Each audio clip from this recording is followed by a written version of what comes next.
Are you wondering how hair differs across ethnic groups, across races? Then do watch this video for a brief introduction to hair and ethnicity. I'm Dr. Mazhar Hussain. Do subscribe to our channel and click the notification bell so that you're updated with our videos as they come out. Also, if you have any suggestions for subjects we should do videos on, do let us know. Today we are going to talk about race and hair. So, in terms of density, there are studies that show that the density in the scalp is not the same. It varies from the front to the vertex to the back of the head. So, there's around 5–10% difference between these different areas. And there are other studies that confirm that there can be even more than 10% difference between areas within the same race, within the same ethnic group. But this study was on people from America. They put them into three categories: in Hispanic, African origin, and Caucasian. As you can see, the density is quite different from the Hispanic to the African American and to the Caucasian, whether it's from the front in the vertex or in the occipital area. There is a quite variation between the races.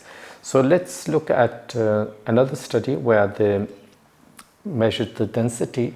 South Africans had a density of around 150, while French Caucasians and Caucasian Australians were closer to around 225,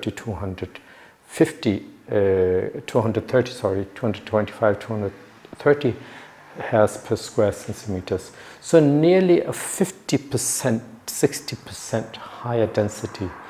But in here, in the high end, we also have Lebanese, we have Mexicans, we have Latin Americans that are also relatively high. So according to each ethnic group, according to each population group, there is quite a difference from the South Americans having a very low density to French Caucasians or Australian Caucasians with nearly 50–60% higher density. If you look at the thickness of the hair, the diameter of the hair, which makes quite a great difference, because the higher the diameter, the bigger the diameter, the thicker the hair is, and the more coverage you have from each hair. And it actually makes quite a difference. With the South Africans, again, we are looking at around 70 micrometers in diameter, while we have the Thais, Koreans, and the Chinese up at around 84, 83, 85 micrometers in hair diameter. That's a quite substantial difference between these two groups. So if someone were to have a transplant with 1,000 grafts of this hair and 1,000 grafts of these hairs, there would be quite a difference in the coverage, even though the numbers are the same, simply because it's thicker hair that is being transplanted. So it has quite an impact. The appearance of fullness does really change with the diameter going up. Now, this was a study where they looked at the growth rate of hair. South Africans had around 270 micrometers growth per day in length, hair growth, while Indian, Chinese, Korean, and Japanese, we are at the very high end at around 400 micrometers per day. Quite a great difference from the South Africans to the Asian populations. So,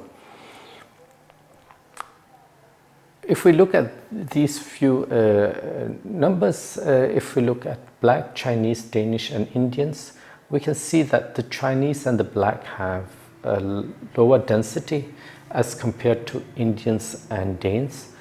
It is quite a difference. The hair diameter, though, with the Chinese is substantially higher than the Black and Danish or Indian origin people. And likewise with the growth, the Chinese and the Danes and the Indians have a much faster growth of their hair in length as compared to Black people.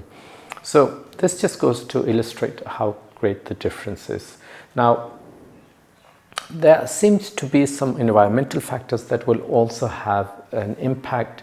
So we do see a slightly higher growth rates in Indians that were living in France and South Africa as compared to those living in Mumbai. Now, the growth rate was 90 micrometers per 24 hours per day, 90 micrometers difference. But we have to realize that it could be there is actually a difference. It could also be that the Mumbai population is not really comparable to the Indians that were brought to South Africa and to France, or that are living in France. It could be the more comparable to Northern Indians, maybe Southern Indians. This study doesn't really say anything about whether this is a good reference population or not. Anyway, there could be some environmental factors that could impact the hair growth rate from this study at least. Likewise, here we have Chinese that are living in Paris have a lower density than their counterparts in mainland China.